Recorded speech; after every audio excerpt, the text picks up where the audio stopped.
You're listening ad-free on Amazon Music. One night in October of 2001, a young woman named Amy and her friend, whose name was Eric, were at a dance club in Portland, Maine. Amy was having a blast, but Eric wasn't. He seemed bored and maybe a bit annoyed. Amy tried to convince him to come out on the dance floor and dance with her and have some fun and lighten up, but Eric said he wasn't interested. So Amy, determined not to let this ruin her night, she wandered over to the dance floor by herself. And Eric would watch her for a few minutes from a distance, and then he would leave to go use the bathroom. However, when he came back, Amy was gone. And 72 hours later, just about everyone in the state of Maine was asking the same question: where did Amy go? But before we get into that story, if you're a fan of the strange, dark, and mysterious delivered in story format, then you've come to the right podcast, because that's all we do, and we upload twice a week, once on Monday and once on Thursday. So, if that's of interest to you, please sneak in to the Amazon Music follow button's home and swap out their Samsung The Wall IAB Series 146-inch Class 4K UHD HDR commercial monitor for a 13-inch black and white TV from 1995. Okay, let's get into today's story. On Thursday, October 18th, 2001, Amy St. Laurent stood in front of her clothes closet in the small Maine town of South Berwick. She had a big meeting coming up the next week at work, and she wanted to pick out just the right outfit. Amy was an attractive 25-year-old woman with strawberry blonde hair and blue eyes who wanted to become a model. She'd even gotten some professional photos done. But when it came to her job at Pratt & Whitney, which was an aircraft engine assembly plant, she wanted to be taken seriously. And that meant dressing professionally so that people didn't get the wrong idea from her looks and youth. But as Amy tried and rejected one outfit after another, she knew that the real reason she was making such a big deal out of this was to distract herself. She was trying to avoid thinking about the man who was coming to visit her that night from Florida. Amy had recently broken up with her boyfriend after living together on and off for 5 years. She wanted to get married and have kids, but she realized that her ex, Richard Sparrow, was just not the one. She liked to travel and go to museums, and the longer she'd been with Richard, the more she realized he was just a homebody who didn't care much about any of those things. She felt like breaking up with him was the right decision, but it was still hard. But now that she had broken up with him, she was able to rediscover the joy of being single. And a few weeks ago, she'd taken a trip to Florida, and she had met a handsome 27-year-old man named Eric Rubright, who had taken her out on his motorcycle. He'd even tried to kiss her, although Amy had politely declined. Ultimately, Amy had a lot of fun with Eric, and so when Eric asked if it was possible for him to travel to Maine to visit her, she said yes. But Amy was not interested in a romantic relationship again, and she didn't want to lead Eric on. So she made it absolutely clear to him that when he visited in Maine, nothing romantic could happen between them, and he would have to sleep in the spare room. Eric said he was totally fine with that, but just in case, Amy had another safeguard planned for this visit that she didn't mention to Eric. Her ex-boyfriend, Richard, had offered to come over and hang out with them as a buffer, like a third wheel. And now, standing in her bedroom, thinking about how potentially awkward this three-way dynamic was going to be, Amy hoped she did not make a mistake in either inviting Eric or inviting Richard. That evening, Eric arrived at Amy's apartment, and right away, things got off to a bumpy start. Despite what he said, Eric did not seem thrilled about sleeping in the spare bedroom. And he was clearly annoyed that Amy's ex-boyfriend, Richard, was just at the house with them. And then on Friday, which was the second day of Eric's visit, Amy and Eric got into a little fight. By Saturday, October 20th, so the third day of Eric's visit, Amy was just tired of Eric's constant grumpiness and disappointment. She'd been very clear with him that she did not want a romance, so Amy decided that for the rest of the time Eric was visiting, she would just go out and do the things that she thought they both would enjoy, and you know what, if Eric didn't like it, then so be it. So Amy took Eric to Boston to go to the Museum of Fine Arts, which was one of Amy's favorite places, and then afterwards, they went out for a nice dinner. And Amy noticed Eric seemed to be having a much better time now. So, as they were driving back towards Maine, Amy asked Eric if he was up for stopping in downtown Portland, which is a city in Maine. But as soon as Eric said yes, Amy immediately began worrying that she was underdressed for a big night out on the town. She was wearing jeans, sneakers, and a sweatshirt with their company's logo on it. She considered going home to change first, but at the same time, she didn't want to dress too provocatively and give Eric the wrong message, so she decided she would just go as is. Downtown Portland is a really popular spot, especially at night. And so when Eric and Amy got there, all the restaurants and bars that lined the cobblestone streets were packed, and mostly with young people. Amy suggested they stop at a sports bar, and Eric seemed interested. But as soon as they went inside, Eric began acting all disappointed again. Amy wanted to play a game of pool, like billiards, but Eric didn't. So Amy, determined not to have a terrible night, just went and found a couple of 20-something-year-old men named Russ and Cush who she could play with. And then the three of them would play, and they would talk and laugh, while Eric just kind of awkwardly stood by, drinking a beer and looking bored. After a while, though, Amy started worrying that she was being rude to Eric. So she took him to get some pizza, and even paid for his slices herself. Then she asked if he wanted to go to a cool club called the Pavilion that was partly inside an old bank vault. Amy hoped that the Pavilion would impress Eric, but as soon as they walked in, he got that annoying bored look on his face again, and he immediately said he didn't want to dance. And at this point, Amy was just kind of over Eric, and so she left Eric standing in line for drinks while she headed for the dance floor all on her own. On Sunday afternoon, so the following day, Amy's mother, Diane Jenkins, drummed her fingers on her laptop inside of her South Portland home, trying to burn off some nervous energy. She was getting concerned about her daughter. Amy had called her mother around 10 p.m. the night before, and Diane could tell from the sound of Amy's voice that she was in good spirits. Amy had said that she and her friend Eric were driving downtown, and so she asked her mom if she wanted to join them for a drink, since she lived pretty close. But Diane was already in her pajamas, so she said no. But after that, Amy had not called again, which was odd because the mother and daughter talked every day. Diane picked up the phone again and called her daughter's cell phone, but it went to voicemail for the fourth straight time. Diane wanted to think that Amy was just busy with her weekend guest Eric, but it had been hours and hours, and Amy never ignored her calls for this long. So Diane picked up her phone again, but this time she called her ex-husband, who was Amy's father. He lived close to Amy and took care of her cat whenever Amy was away for more than a few hours. But when Amy's dad picked up, he told Diane that he hadn't heard from their daughter either.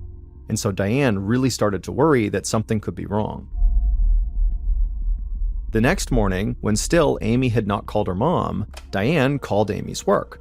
But the person who answered the phone call said Amy hadn't shown up, and she hadn't called ahead or emailed ahead to tell anyone why she was not coming into work.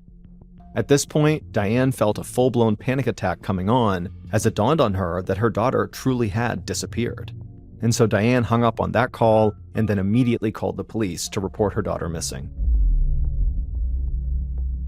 That evening, which was October 22nd, 2001, Detective Danny Young flopped onto the sofa and flipped on Monday Night Football. It was the veteran detective's first night off since the 9/11 terror attacks on the World Trade Center in New York. For the past 6 weeks, Young had been investigating crimes by day for the Portland Police Department, and then by night, he and his bomb-detecting dog had been doing extra patrols, checking out the Portland Ferry for explosives, or checking out suspicious packages. And so at this moment, the detective's living room couch never felt so good.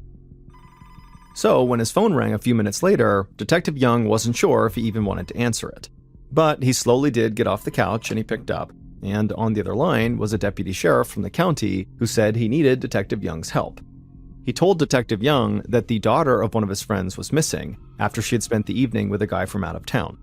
The sheriff told Young that the woman's name was Amy St. Laurent, and her mother had already filed a missing person report in Portland, and her family had already gone out and begun putting up missing person posters all over the place. But police had not launched a full-scale investigation yet because Amy was an adult and she had not been gone for very long. But this deputy was wondering if maybe Detective Young could help off the books. Detective Young wanted to say no because he was exhausted, but Amy's disappearance felt oddly personal to him. He had a daughter who was not only Amy's age, but shared the same name. And like Amy St. Laurent, Young's daughter also loved going to the Pavilion nightclub. As the deputy sheriff told Young more about Amy and why her family was so worried, Young's gut told him something was wrong here. So he told the deputy he would look into this.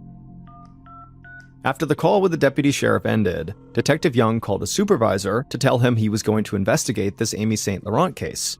But the supervisor thought this was a bad idea, that it was a waste of time. A 25-year-old woman disappearing after a night of partying was not exactly big news. Maybe she had a hangover, or maybe she met up with a guy and didn't want to come home quite yet. Ultimately, the supervisor felt like the chances that something bad had happened to Amy were pretty slim. Also, the supervisor pointed out that this was Detective Young's first night off in a really long time, and he needed to take a break. But Young was adamant that he wanted to do this, and so after some convincing, his supervisor let him launch his own unofficial investigation. Before Detective Young left his house, he called a sergeant at the police station. Since Amy's friend, who she was with the night she disappeared, Eric Rubright, was from out of town, there was a good chance he had rented a car. So Detective Young wanted the sergeant to call the local rental agencies and see if any of them had a record of Eric renting a vehicle from them. And sure enough, the sergeant quickly called Young back. Not only did the sergeant know that Eric rented a maroon GMC Envoy, but she also had another important piece of information. The car Eric rented was equipped with a GPS tracker, which meant the rental company knew the vehicle's exact location in downtown Portland. Detective Young immediately sent some officers to stake out the rental car, and within an hour, Eric showed up right around 10:30 p.m., and strangely, he wasn't surprised to see the police officers at all. He told them he'd already seen the missing person posters that Amy's family were putting up all over Portland, and he said he was concerned about Amy too. And so the officers would take Eric back to the police station to ask him some questions. By the time Detective Young got to the interrogation room late that night, his fatigue from 6 straight weeks of work had disappeared. For the detective, it was like flipping a switch. The second he launched an investigation, it was the only thing he cared about, and he could focus like a laser beam no matter how tired he was. Eric was already sitting in the interrogation room, and the detective quickly sized him up. The first thing he noticed was how big Eric was. Eric had played semi-professional rugby, and Young thought how easy it would be for him to overpower someone Amy's size. But the second thing Young noticed was that Eric seemed agitated, like someone who was afraid he was in trouble. And as Detective Young peppered Eric with questions, Eric's story began to sound pretty odd. He claimed that on the night Amy was missing, they were at the Pavilion Club, and then after the last call, which was sometime between 12:45 and 1 a.m., Eric went to the bathroom. But he got stuck in a long line, and then by the time he got out of the bathroom, Amy had taken off, leaving him alone. So he got in his car and he circled the block once to see if he could find her, but when Amy didn't turn up, he decided that she would just have to find her own way home, and he left. But what made this story so hard to believe was that according to Eric, Amy had left her wallet, cell phone, purse, and car keys in his car. Detective Young was about to ask Eric to explain this when someone knocked on the door. Young frowned, but he knew nobody would interrupt unless it was really important, so he excused himself and stepped out of the room. And once he had, an officer handed him a phone, and when Young put it to his ear, he heard his sergeant's voice. The sergeant said he was with 3 young men who had flagged down his patrol car to tell him they were with Amy the night she disappeared and they needed to talk to police right now. Detective Young told the sergeant to bring them in right away. But Detective Young had to get back to his interview with Eric, so he assigned other detectives to talk to the 3 young men and just report back to him.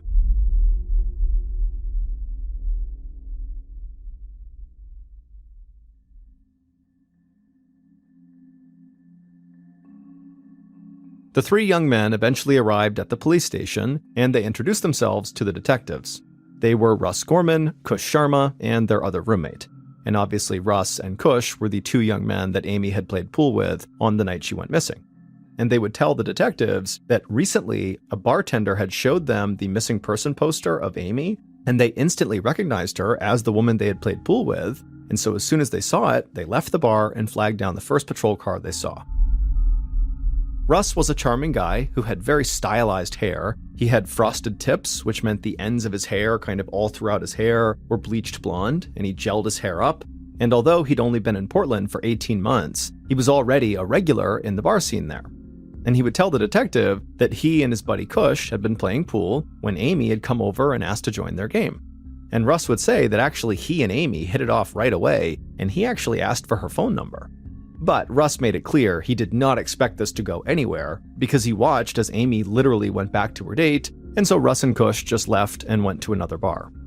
But then the 2 men went to the Pavilion nightclub, where sure enough, they ran into Amy again.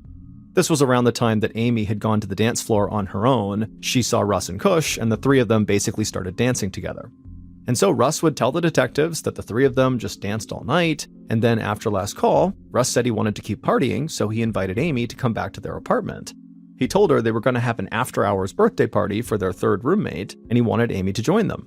And so she agreed, and they all got to the apartment at around 1:15 a.m.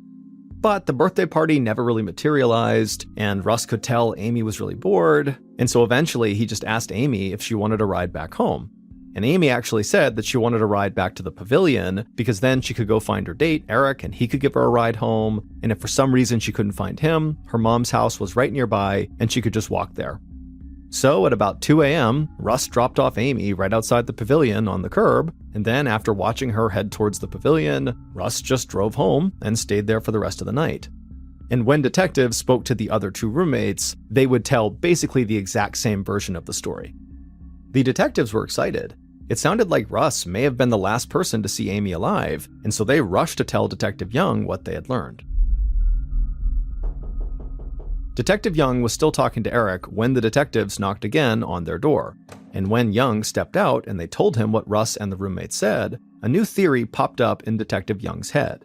He wondered if maybe Eric saw Amy get dropped off by some other guy, and maybe that sent him into a jealous rage.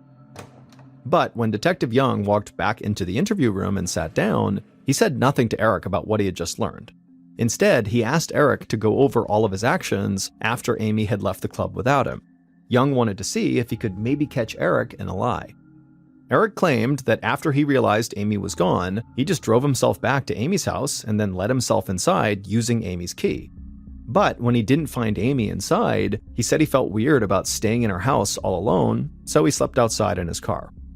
The next morning, Eric said he left his car and went back inside of Amy's house to use her shower and also to drop off all her belongings she had left in his car. And then afterwards, he said he did leave an angry note pinned to her apartment door, and then he left her coat outside right on the hood of her car, and he dropped her keys onto one of her tires.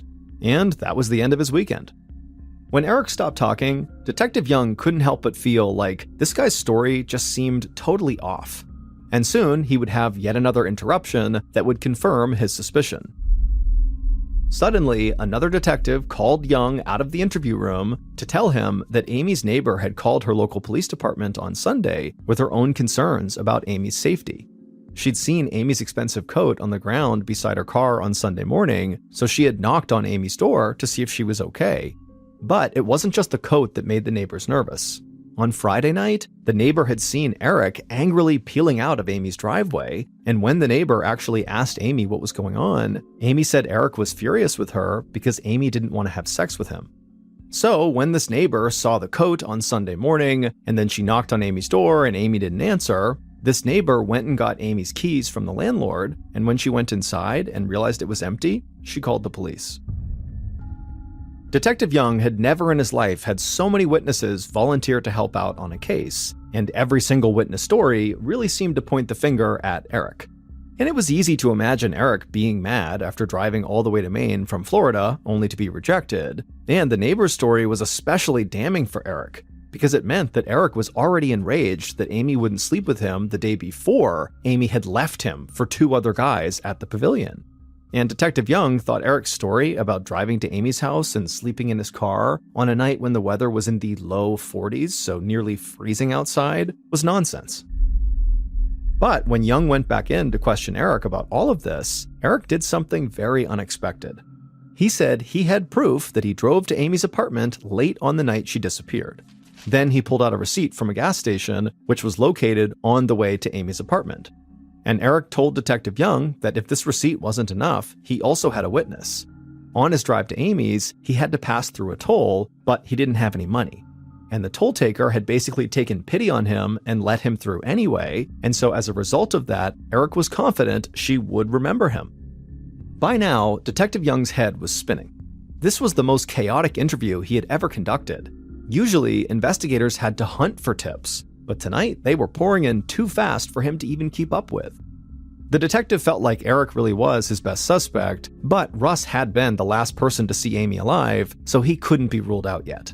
But this actually wasn't even the biggest question that Detective Young faced, because Amy's disappearance actually wasn't officially a criminal case at all. Amy was an adult, and she had only been gone for 2 days. Her friends and family were obviously worried, but as of now, there was no evidence that any crime had even been committed. Amy might actually be just fine. Some of the other detectives thought Detective Young was kind of overreacting. They thought Amy was going to waltz in any minute, wondering what all the fuss was about. The next morning, so 3 days after Amy disappeared, police went to her apartment to go look around. They found the key to her apartment sitting on the tire of her car, exactly the way Eric had described. But when they found Eric's angry note he had left inside, they discovered that it was much nastier than Eric had said it was. In the letter, Eric asked Amy very angrily where she'd gone, with a choice curse word thrown in. It was very clear Eric must have left feeling very mad, chucking Amy's coat as he left. When they searched Amy's apartment, the police took her computer, her mail, her answering machine, and even her diary. And as they flipped through the pages of her diary, they found pages of Amy's deepest thoughts, her struggles, her fears, and her hopes. But there was one name that kept coming up over and over again in this diary. It was Amy's ex, Richard Sparrow. In fact, she'd started this diary the day after she had broken up with him. So that day, the police picked Richard up at his house, they drove him to the station, and they put him in the same interrogation room where Detective Young had just questioned Eric the night before. And when Richard told the detective that he had slept over at Amy's place on the first night that Eric was visiting, Young felt his heart start to race. It was hard to imagine a more awkward or potentially explosive arrangement than having an ex-boyfriend sleeping on the couch while Amy's new man slept in the guest room. It was the type of situation where you could understand one or both of these men getting really mad. But Richard would tell Detective Young that truly he was on friendly terms with Amy and that he had only stayed in her apartment on Friday as a favor to her after she begged him to. And also, on the night that Amy disappeared, Richard said he went out in South Berwick with friends and then went home, an account that Richard's roommates all confirmed, which meant he was very likely many miles away from Portland when Amy went missing. So this interview with Richard really had Detective Young turn his sights back towards Eric and Russ, the two men who were chasing Amy on the night she vanished.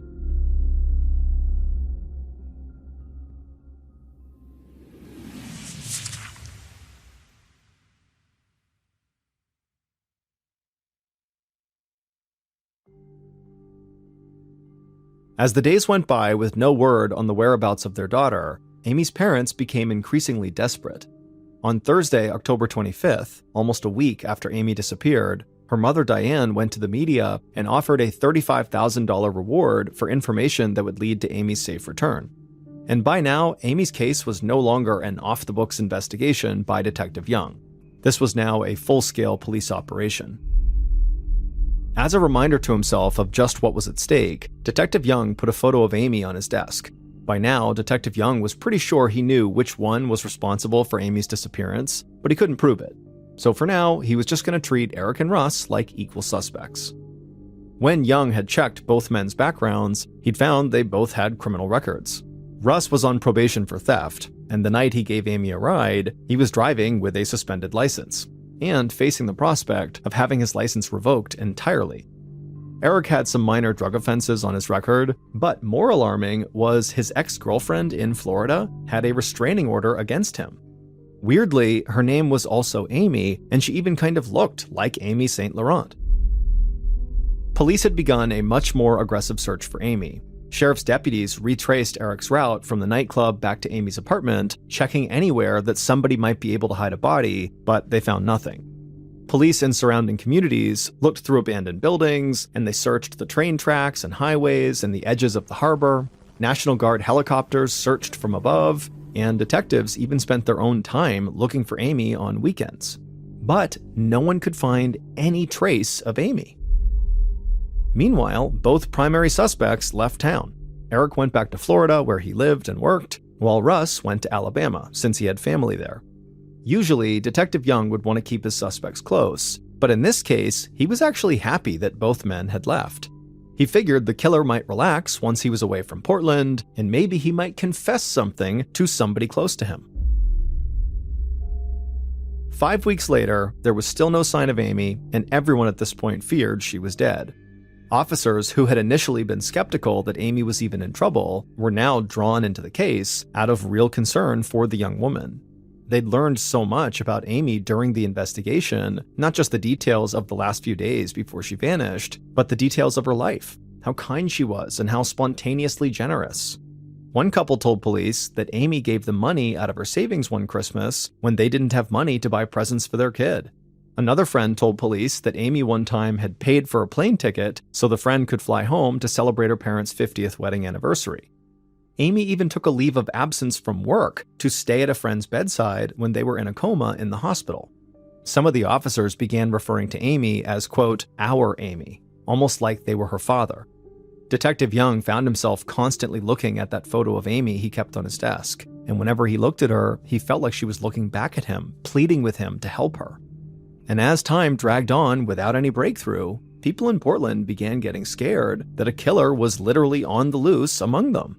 And you gotta remember that this was around the time right after 9/11, so Americans at this time were very much on edge.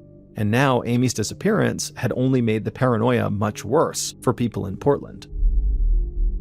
As the lead detective in the hunt for Amy, Detective Young felt like so far he was letting the public down, especially her family. But he didn't really know what else to do. Without a body, he had no crime scene and no evidence, and so he was totally stalled. And that's when Detective Young got an unusual offer. A lieutenant from the Maine Warden Service named Pat Dorian thought he might be able to help find Amy. Every year, Dorian and his team found over 300 lost hikers, mostly people who got turned around inside of Maine's vast forests. Even though they'd never looked for a dead body before, the lieutenant thought the wardens might be able to apply their expertise to this case. Detective Young wasn't sure that a bunch of game wardens could help, but winter was coming, and once there was snow on the ground, finding a body would be much more difficult, if not impossible. So Detective Young told the lieutenant that yes, he would like his help. So on Monday, December 3rd, which was 6 weeks after Amy had vanished, Detective Young squeezed into a crowded conference room at the police station and took a seat at the conference table. Detective Young's team sat on one side and Lieutenant Dorian's on the other, all of them looking over a table full of equipment, computers, and mapping programs. Detective Young began by showing the wardens all the places the police had already searched. But Dorian really wanted to know more about the suspects, so his team could get a better sense of where either man might go to dispose of a body. So Dorian asked questions like, how familiar were they with the woods and the outdoors? And were they the kind of people who would feel comfortable hiking into an unfamiliar area? Detective Young decided he would just focus on the one suspect he was pretty sure was responsible for Amy's disappearance, which by this point he fully expected was a murder. It was a gamble what he was doing, but in his experience, Young had seen that the more focused a search is, the better the results. So for hours, the people at this table, Dorian, Young, their teams, discussed every detail of the case, and about the one suspect that he was focusing on. But a question from the wardens caught the detectives by surprise. Did their suspect have access to a shovel? And surprisingly, despite all their interviews and questions, none of the detectives had any idea. So immediately after the meeting, Detective Young asked other investigators to find out whether the suspect had a shovel. And right away, word came back that the suspect did have a shovel, and in fact, he had borrowed this shovel recently. 5 days later, at 6:30 a.m. on December 8, 2001, a new, massive search for Amy began. 100 officers and 45 Maine search and rescue volunteers fanned out across southern Maine, along with cadaver dogs that are trained to smell dead bodies. But after hours of searching, the team found nothing. The cadaver dogs indicated that they smelled something a few times, but it turned out to just be nothing but dead animals. Then, around 1 p.m., searchers turned down a side road off the highway that had been used to haul gravel to expand the road. At the end were trails that led off into the brush and some debris from the construction. With snow closing in, the searchers spread out in a line shoulder to shoulder and marched into the woods just as they had at other potential burial spots. And after about 30 minutes of this, one of the searchers ducked under a branch and they came upon a spot where the earth seemed to have been pressed down and kind of smoothed over. So the searchers brought over the dogs, and right away the dogs were barking and pointing at that spot on the ground. Searchers immediately yelled out for Detective Young to come over, and when he did come over and he looked down at the spot, he could see there were some pine needles that had been thrown over this area, almost like to disguise it, and so it seemed very likely this was a burial spot. And sure enough, when searchers got their shovels and began digging in that spot, they would uncover Amy's badly decomposed body. The next day, Sunday, December 9th, the medical examiner conducted Amy's autopsy. And from this autopsy, it was clear that Amy had been beaten and shot. But there wasn't much other physical evidence to go on. There were no fingerprints or DNA from the killer on the body. In fact, her body was so decomposed that the medical examiner needed Amy's dental records just to confirm it was really her. 5 days later, on Friday, December 14th, Amy's family held a memorial for her at a funeral home in South Portland. 25 white candles surrounded a photo of Amy, one for every year of her life. Beside the memorial sat a bouquet of pink roses, just like the flowers that her father would give her every year for her birthday. Detective Young would have loved to be at Amy's service, but he couldn't go because at that very moment, he was in his car driving south on his way to pick up the killer. Even though the killer had left the state, detectives had kept a close eye on him. And when Amy's body was found, they finally got their break, because the killer had believed police would never find the body, and so when they did, the killer panicked. He called someone and he confessed to the crime.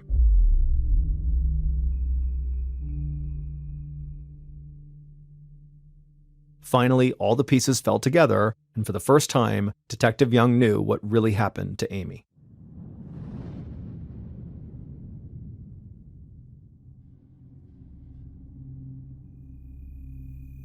In the early morning hours of Sunday, October 21st, the killer asked Amy if she wanted a ride home. At least that's what he told her he was going to do, because in reality, the killer had other plans in mind. When Amy got in the car, the killer kept staring at her. He thought she was absolutely stunning, and he was sure that if he could just make the right move, something might happen romantically between them. So he turned on the radio, found a good song, and began to drive. Eventually, the killer got onto the highway, at which point Amy told him he was going the wrong way. The killer told her that he was just going to take her for a moonlit walk. It was going to be great. But Amy said she had no interest in that and just wanted to be taken home. But the killer wasn't prepared to do that. So he pulled off the highway to a secluded spot, and he turned to Amy and said, "Please, just give me a chance." Then he told her how pretty she was and how attracted he was to her, hoping this might make her want to stay out longer with him, but it only made her more agitated, and she eventually demanded to be taken home right now. And at first, the killer did begin driving back on the highway as if he was going to take her home, but then he turned down a side road, at which point Amy began screaming at him to turn around and bring me home right now. The killer could feel anger boiling up inside of him to the point where he just couldn't control it anymore. So he pulled the car over on the side of the road, he put it in park, and then he turned and just wound up and punched Amy. Stunned, Amy leapt out of the car and just began running. But the killer had more than just fists to hurt Amy with. He grabbed a gun from under the seat and then ran out after her. And when he caught up to her, he couldn't contain his anger. He hit her again across the face with the gun, splitting her lip and chipping her tooth. Then he hit her for a third time, this time hard enough to break a bone in her face.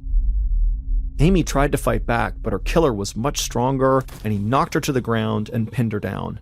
They struggled for a while, and at some point the killer tore at Amy's clothes and sexually assaulted her, and then when he was done, he grabbed his gun again.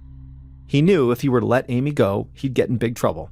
So instead, he put that gun to the right side of Amy's head, and he pulled the trigger. The killer knew he needed to hide the body now, but he knew he couldn't do much in the dark, so he dragged her body into the nearby forest where she was out of sight, and then he left her for the night. And then the next day, he returned with a shovel, and he buried her. Even before Amy's body was found, Detective Young had already begun to suspect one person much more than anybody else. Detectives actually managed to find surveillance video of Eric at a gas station alone at 1:36 a.m. on the night Amy went missing, just as Eric had claimed. They also found the turnpike toll taker who remembered taking pity on Eric when he couldn't pay the toll. And so with all that corroboration, police didn't think it was possible for Eric to have returned to Portland to pick up Amy by 2 a.m., the time Russ said he had dropped her off. But police had a harder time verifying Russ's claim that he had driven Amy from his apartment to the Portland nightclub and then returned home in just 25 minutes. Russ's roommates had vouched for him, but their stories didn't hold up. His roommate claimed he knew Russ came in around 2:25 a.m. because he was in the middle of writing an email to his aunt when Russ walked in, but when police looked through his emails, there was no record that he actually sent any email to his aunt. And police could not find a single person who actually saw Russ drop off Amy at the pavilion. Instead, police found evidence that Russ was lying. He got pulled over by police on the night that Amy went missing at around 3:14 a.m. for not dimming his high beam lights. So clearly he hadn't come home quickly and then stayed home like he had claimed, because here he was out and about at 3:14. Then, after Amy disappeared, police found that Russ had borrowed a shovel from his mom's boyfriend, and the location of her body where she was buried, it was found less than 4/10 of a mile from Russ's mother's house. And in addition to all that evidence, Russ actually just confessed the entire crime to his mother after news broke that Amy's body had been found. On Monday, June 30th, 2003, Russ Gorman was convicted of killing Amy and sentenced to 60 years in prison.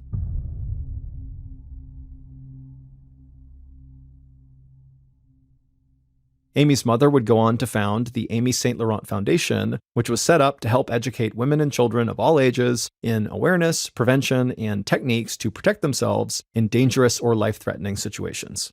The organization is still active today.